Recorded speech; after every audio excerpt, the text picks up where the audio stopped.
بسم اللہ الرحمن الرحیم اللہ لا الہ الا هو الحی القیوم۔ قرآن کے لسانی معجزات میں آیت الکرسی بھی ایک لسانی معجزہ ہے۔ قرآن پاک کی یہ سب سے عظیم آیت ہے کہ جس کے اندر رب تعالیٰ کی کرسی کا ذکر ہے۔ اگر اس آیت کو ہم 9 حصوں کے اندر تقسیم کر لیں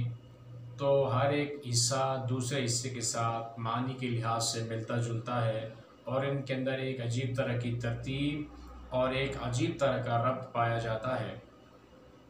اللہ لا الہ الا هو الحی القیوم، رب تعالیٰ فرماتے ہیں کہ اللہ وہ ہے کہ جس کے علاوہ کوئی عبادت کے لائق نہیں، اور وہ زندہ بھی ہے اور قائم بھی رہنے والا ہے۔ تو اللہ نے اپنے الہ ہونے کا دعویٰ کیا، پھر اس کے بعد اللہ تعالیٰ نے اس کے دلائل بھی دیے، اور اللہ تعالیٰ نے الہ کی صفات کو بھی بیان کیا کہ الہ کون ہوتا ہے۔ تو الہ وہ ہے کہ جس کی طرف دل انسان کا کھنچا ہوا چلا جائے، دکھ ہو تو سب سے پہلے وہی یاد آئے، اور اگر سکھ ہو تو سب سے پہلے اسی کا نام شکر کے لیے زبان کے اوپر آئے،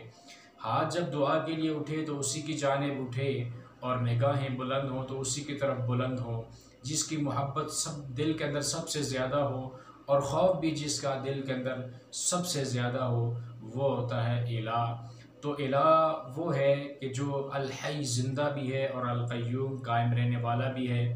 ہمیشہ زندہ رہے گا اور ہمیشہ قائم رہے گا، اس کی سلطنت، اس کی قدرت ہمیشہ قائم رہے گی، اس کو کوئی بھی زوال نہیں ہے۔ وہ غنی ایسا ہے کہ ساری کائنات اس کی اتباع کے اوپر لگ جائے تو اس کی بادشاہت کے اندر کوئی اضافہ نہیں ہوتا،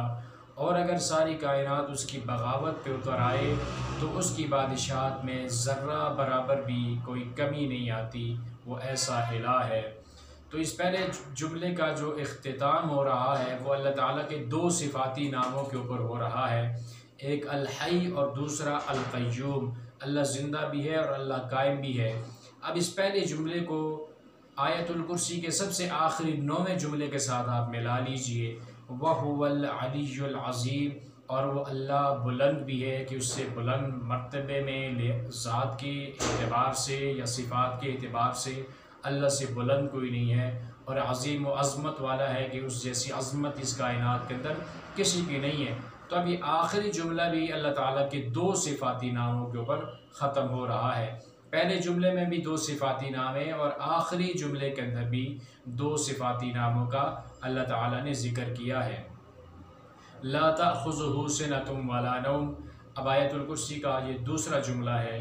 کہ اللہ رب العالمین فرماتے ہیں کہ اللہ تعالیٰ کو نہ تو اونگ آتی ہے اور نہ ہی نیند آتی ہے۔ اونگ نیند سے تھوڑا پہلے کا مرحلہ ہوتا ہے، جب انسان تھکا ہوا ہوتا ہے اور اس کا جسم آرام کی طلب کرتا ہے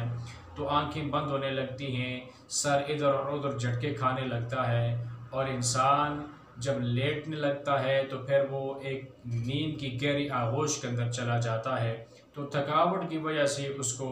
اونگ آتی ہے۔ یہ جو دوسرا جملہ ہے اس کو 8ویں جملے کے ساتھ ملا لیجئے۔ اللہ تعالیٰ نے فرمایا وَلَا يَئُودُهُ حِفْظُهُمَا، کہ زمین و آسمان کی حفاظت اللہ تعالیٰ کر رہا ہے، یعنی کل کائنات کی حفاظت اللہ تعالیٰ کر رہا ہے۔ تو یہ جو زمین و آسمان کی حفاظت کرنا، یہ جو کام ہے، اللہ تعالیٰ کو اس سے تھکاوٹ محسوس نہیں ہوتی، اللہ تھکتا نہیں ہے۔ اب انسان کو اونگ تب آتی ہے جب وہ تھکاوٹ محسوس کرتا ہے، تھکاوٹ محسوس ہوئی تو اس کو اونگ آ گئی، اب اونگ آ گئی تو ظاہر ہے وہ نیند کے لیے لیٹے گا بھی، سو بھی جائے گا، اس کو نیند بھی آئے گی۔ تو رب تعالیٰ فرماتے ہیں کہ مجھے تو تھکاوٹ محسوس نہیں ہوتی، جب تھکاوٹ محسوس نہیں ہوتی تو پھر اونگ نہیں آتی، اور جب اونگ نہیں آتی تو ظاہر ہے پھر نیند آنے کا تصور بھی نہیں کیا جا سکتا۔ تو یہ جو دوسرا جملہ ہے یہ 8ویں جملے کے ساتھ ملتا ہے، معنی کے اعتبار سے ان دونوں کے اندر ایک عجیب طرح کا اتفاق اور ربط پایا جاتا ہے۔ لہو ما فی السماوات و ما فی الارض، رب العالمین فرماتے ہیں کہ زمین و آسمان کے اندر جو کچھ بھی ہے وہ اللہ ذوالجلال والاکرام کا ہے، وہ خالق ہے، وہ مالک ہے، اسی نے ہر چیز کو پیدا کیا ہے، ہر چیز اس اللہ رب العالمین کی ہی ہے، جو کچھ بھی زمین کے اندر ہے یا جو کچھ بھی آسمانوں کے اندر ہے وہ سارے کا سارا اللہ ذوالجلال والاکرام کا ہے۔ اب یہ تیسرے جملے کو آپ 7ویں جملے کے ساتھ ملا لیجئے، وسع کرسیہ السماوات والارض، رب العالمین فرماتے ہیں کہ اللہ کی کرسی زمین و آسمان سے وسیع ہے، احاطہ کیے ہوئے ہے زمین و آسمان، اس کے اندر سما گئے ہیں کہ ساری زمینیں اور سارے آسمانوں سے اللہ تعالیٰ کی کرسی بڑی ہے اور اس کے اوپر حاوی ہے۔ تو پہلے اللہ تعالیٰ نے جو تیسرا جملہ ہے اس کے اندر اللہ تعالیٰ نے اپنی ملکیت کا ذکر کیا ہے، اور وسع کرسیہ السماوات والارض کے اندر اللہ تعالیٰ نے اپنی ملک کا ذکر کیا ہے۔ ملکیت اور ملک یعنی اللہ مالک بھی اللہ ہے، زمین و آسمان کو پیدا کرنے والا بھی اللہ ہے، خالق وہی ہے، اسی نے زمین و آسمان کو پیدا کیا ہے، اور زمین و آسمان کا جتنا بھی نظام ہے، زمین و آسمان ہے، یہ جو کل کائنات ہے، اس کے اندر حکم بھی اللہ تعالیٰ کا چلتا ہے، مالک بھی وہی ہے، بادشاہ بھی وہی ہے، زمین و آسمان کا خالق بھی وہی ہے، اور زمین و آسمان کے اندر حکم بھی اسی اللہ ذوالجلال والاکرام کا چلتا ہے۔ تو جو تیسرا جملہ ہے اس کے اندر ملکیت کا ذکر ہے، اور جو ساتواں جملہ ہے اس کے اندر اللہ تعالیٰ کی ملک بادشاہی کا ذکر ہے۔ من ذا الذی یشفع عندہ الا باذنہ، چوتھا جملہ ہے، رب العالمین فرماتے ہیں کہ کون ہے ایسا جو اللہ رب العالمین کے نزدیک سفارش کر سکے مگر اس کی اجازت سے، یعنی قیامت والے دن وہی انسان سفارش کر پائے گا جس کو سفارش کا حق اللہ رب العالمین خود دے گا، یا اجازت جس کو رب العالمین خود دے گا۔ اب سفارش کرنے والا بھی اللہ کی مرضی کا ہوگا، جس کے لیے سفارش کی جائے گی وہ بھی اللہ تعالیٰ کی مرضی کا ہوگا، رب العالمین کی مرضی سے ہی سفارش کی اجازت دی جائے گی۔ اب اس کو آپ چھٹے جملے کے ساتھ ملا لیجئے، وَلَا يُحِيطُونَ بِشَيْءٍ مِّنْ عِلْمِهِ إِلَّا بِمَا شَاءَ۔ اللہ رب العالمین فرماتے ہیں کہ اللہ کے علم کا کوئی بھی چیز احاطہ نہیں کر سکتی مگر جتنا رب چاہے، اس علم میں سے کسی کو، انسان کو اگر وہ علم دے دے تو یہ اللہ تعالیٰ کی مرضی ہے۔ اب رب العالمین کسی کو جو علم دیتا ہے، دین کا علم ہے، یا انبیاء کرام کو جو اللہ تعالیٰ نے اپنے غیب کے علم میں سے علم عطا کیا، جو وہی انبیاء کرام کے اوپر نازل ہوئی، تو یہ اللہ تعالیٰ کی اپنی مرضی اور اپنی منشا تھی۔ تو اللہ تعالیٰ کے جو علم ہے اس کا کوئی بھی احاطہ نہیں کر سکتا، اپنے علم میں سے جتنا چاہتا ہے کسی کو عطا کر دیتا ہے، یہ اس مالک کی مرضی ہے۔ تو یہاں پہ اللہ نے کہا کہ اپنے علم کے بارے میں بتایا ہے کہ اللہ اس کو دیتا ہے کہ جس کو وہ چاہتا ہے، اور وہاں پہ اللہ تعالیٰ نے سفارش کا بھی ذکر کیا کہ اللہ جس کو چاہے گا وہ سفارش کی اجازت دے گا، اس کی اجازت کے بغیر کوئی بھی سفارش نہیں کر پائے گا۔ تو رب العالمین کا جو لازوال علم ہے، اس علم کے مطابق کل قیامت والے دن اللہ تعالیٰ بعض لوگوں کو، انبیاء کو، صالحین کو، صدیقین اور شہداء کو، اور قرآن کے حفاظ کو، نیک لوگوں کو اللہ سفارش کا حق نصیب کرے گا۔ سفارش کرنے والا بھی اللہ کی مرضی کا، اور جس کے لیے سفارش کی جائے وہ بھی اللہ تعالیٰ کی مرضی کا۔ اب یہ جو پہلے 4 جملے ہیں اور پھر آخر کے 4 جملے، ان کا آپس کے اندر ایک جوڑ ہے معنی کے لحاظ سے۔ درمیان کے اندر ایک جملہ رہ گیا، یعلم ما بین ایدیہم وما خلفہم، اللہ وہ چیز جانتا ہے جو اس سے آگے ہے اور جو اس کے پیچھے ہے۔ اب 4 جملے تو آپس میں مل رہے ہیں، درمیان کے اندر ایک جملہ رہ گیا ہے جس کے اندر اللہ تعالیٰ نے فرمایا ہے کہ اللہ وہ چیز جانتا ہے جو اس کے آگے ہے اور جو اس کے پیچھے ہے، مطلب جو اس سے پہلے دنیا کے اندر ہو چکا اللہ وہ بھی جانتا ہے، جو اس کے بعد ہوگا وہ بھی اللہ جانتا ہے، جو اس کائنات کے بننے سے پہلے ہوا وہ بھی اللہ جانتا ہے، جو اس کائنات کے ختم ہونے کے بعد ہوگا وہ بھی اللہ جانتا ہے، اب کیا ہو رہا ہے، بعد میں کیا ہوگا، مرنے کے بعد کیا ہوگا، قیامت کے بعد کیا ہوگا، سارے کے سارے احوال کو اللہ تعالیٰ جانتا ہے۔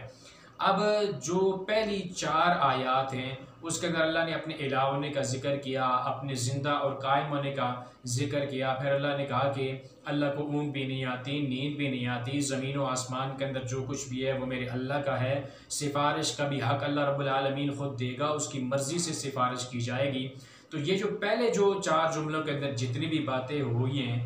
وہ یعلم ما بین ایدیہم، جو پہلے ہو چکا ہے، جو پہلے بیان کیا جا چکا ہے، اللہ اس کو بھی جانتا ہے۔ وما خلفہم، اب جو اگلے کے 4 جملے ہیں کہ وَلَا يُحِيطُونَ بِشَيْءٍ مِّنْ عِلْمِهِ،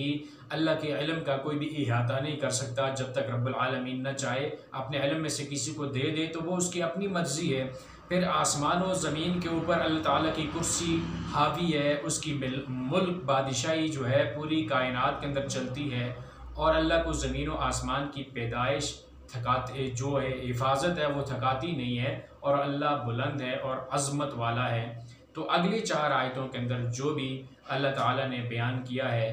وما خلفہم، اللہ وہ بھی جانتا ہے جو اس کے بعد ہے، یعنی آیت الکرسی کے اندر جو یعلم ما بین ایدیہم سے پہلے جو کچھ بیان ہوا وہ بھی اللہ جانتا ہے، اور آیت الکرسی کے آخری 4 کلمات کے اندر جو بھی بیان ہوا وما خلفہم، اللہ وہ بھی جانتا ہے، جو کچھ اس سے پہلے ہوا وہ بھی جانتا ہے، جو کچھ اس کے بعد ہوگا وہ بھی جانتا ہے۔ آیت الکرسی سے ہٹ کر بھی اللہ رب العالمین اس کائنات کے اندر جو کچھ ہو رہا ہے اللہ وہ بھی جانتا ہے، جو اس سے پہلے ہوا وہ بھی جانتا ہے، اور جو اس کے بعد ہوا وہ بھی اللہ ذوالجلال والاکرام جانتا ہے۔ تو یہ آیت الکرسی، اس کے اگر تفسیر کے اندر انسان چلا جائے تو بہت لمبی گفتگو ہو جائے گی۔ صرف قرآن کا لسانی معجزہ بیان کرنا مقصد تھا، تو اس حوالے سے ہم نے آیت الکرسی کا ذکر کیا ہے۔ تفسیر کے اندر اگر چلے جائیں گے تو بہت لمبی گفتگو ہو جائے گی۔ صرف آپ کو یہ بتانا مقصود ہے کہ اللہ تعالیٰ کے قرآن کے اندر ایک عجیب طرح کا پیار ہے، عجیب طرح کی محبت ہے۔ اس قرآن کے اندر جب بھی انسان اس قرآن کو پڑھنے لگتا ہے تو انسان کا دل بول اٹھتا ہے کہ واقعی یہ